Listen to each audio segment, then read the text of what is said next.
Sa mga OFW naman na mag-for good na, ang kailangan nyo pauwi sa Pilipinas ay e-travel arrival card registration, passport, ticket, at final exit visa. Dito naman sa UAE ay hindi naman final exit visa ang tawag, kundi cancellation paper or visa cancellation.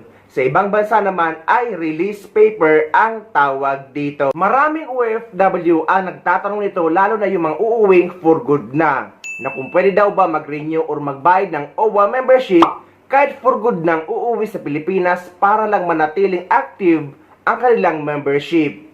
Eto guys ang sagot. Kung sakaling for good na, pwede pa rin ba magbayad para lang maging active? So kung magpo-for good ka na po, hindi ka na po pwedeng magbayad ng OWA membership.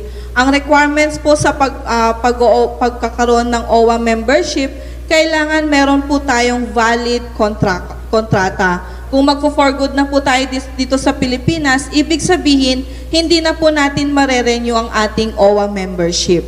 So, hindi na pwedeng makapagbayad or makapag-renew ng OWA membership kapag uuwi sa Pilipinas na for good na.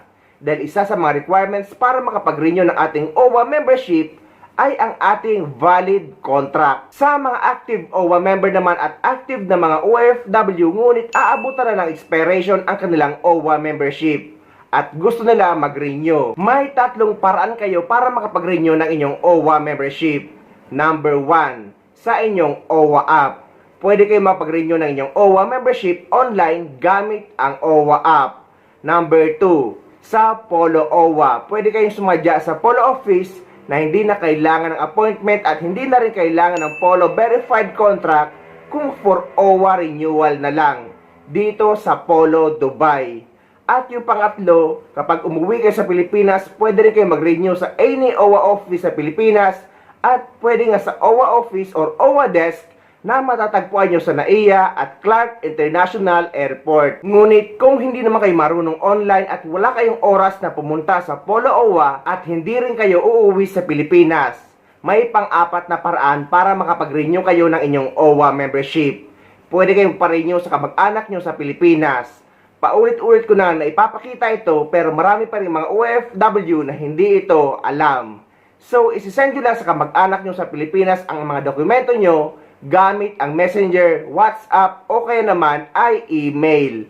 Yung mga OFW natin na gustong magpabayad, yung mga walang panahon pumunta sa embassy para personal na magbabayad at gusto nilang i-renew ang kanilang OWA membership, eto lang po ang requirement, simpleng-simple lang.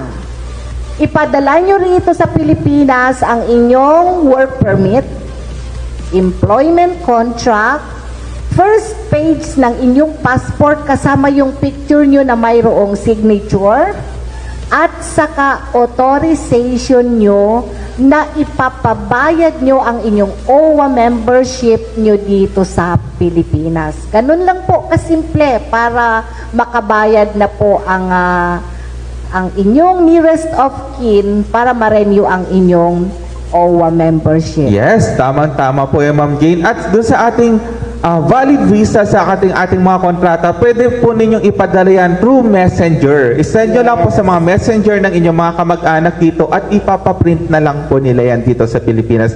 Hindi nyo na po kailangang i-courier.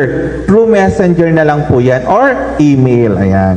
Ayan, nakikita nyo sa screen yung mga documents po na kailangan po ninyong i-provide pag nag-renew po kayo ng membership ng inyong kapamilyang OFW.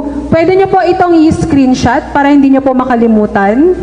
Ugaliin natin mag-renew ng ating OWA membership kada 2 taon dahil 1,400 pesos lang yan for 2 years membership natin sa OWA. Dahil insurance natin mga OFW ang OWA membership habang nagtatrabaho tayo sa ibang bansa. At ang magandang paliwanag dito, kung mahal mo ang pamilya mo, lalo na kung may pinag-aaral kang anak, ay dapat kailangan nyo mag-member sa OWA dahil hindi natin alam ang buhay dito sa ibang bansa. Sa mga hindi nakakaintindi kung ano ang insurance, eto guys, dahil ang OWA membership ay maihahintulad or maihahalin tulad sa isang insurance kagaya dito sa aking Sun Life Insurance. Sino nga ba dapat ang unang magkaroon ng life insurance? Ikaw o ang anak mo? Pag-usapan natin. Maraming magulang ang instinct, dapat anak agad. Kasi nga, mahal natin sila eh. Gusto natin, secured sila. Pero nakakalimutan nakakalimutan natin, ano nga ba ang purpose at paano nga ba nag-work ang life insurance? Ang life insurance, hindi siya parang pang-iipon lang para sa anak mo. Ang tunay na purpose nito, protektahan ang income mo bilang isang magulang. Kasi isipin mo, kung may mangyari sa'yo, magkasakit, ma-disable, masigok, isipin mo, wala nang papasok na income sa pamilya. Sino ngayon ang magbabayad ng kuryente, bahay, tubig, tuition at gatas? Anak mo ba ang magbabayad? Hindi. Kasi wala pa siyang obligasyon at wala pa siyang income. Kaya kung isa kang magulang, dapat unahin mong magkaroon ng life insurance ang sarili mo. That is not the selfish way, that is the responsible way. Kasi kung ikaw ay adequately insured, tuloy ang buhay ng mga bata at ng pamilya mo in the event na mawala ka. May pangbayad pa rin sila sa utang, pangpaaral, panggastos araw-araw. Hindi yung bastang iniwan mo na lang sila sa ere nung nawala ka. Minsan proud na proud tayo, oy insured ang anak ko ah. Pero ikaw bilang isang magulang, hindi ka insured. Protektahan mo muna ang sarili mo dahil para rin to sa mga anak mo. At sa totoo lang, 90% ng breadwinners dito sa Pilipinas ay underinsured pa din. Kaya madalas pag nawala sila, naiwan na lang ulit yung pamilya na hirap ulit mag-umpisa. So parents, ask yourself, protected ka ba adequately? Dahil kung hindi pa, ito na yung sign mo to make that decision. Tangan mong mauna, para rin yan sa mga anak mo.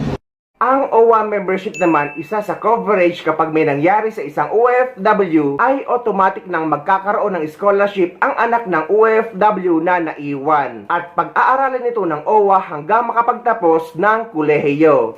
At may makukuha din na up to 200,000 pesos ang claim para sa pamilya.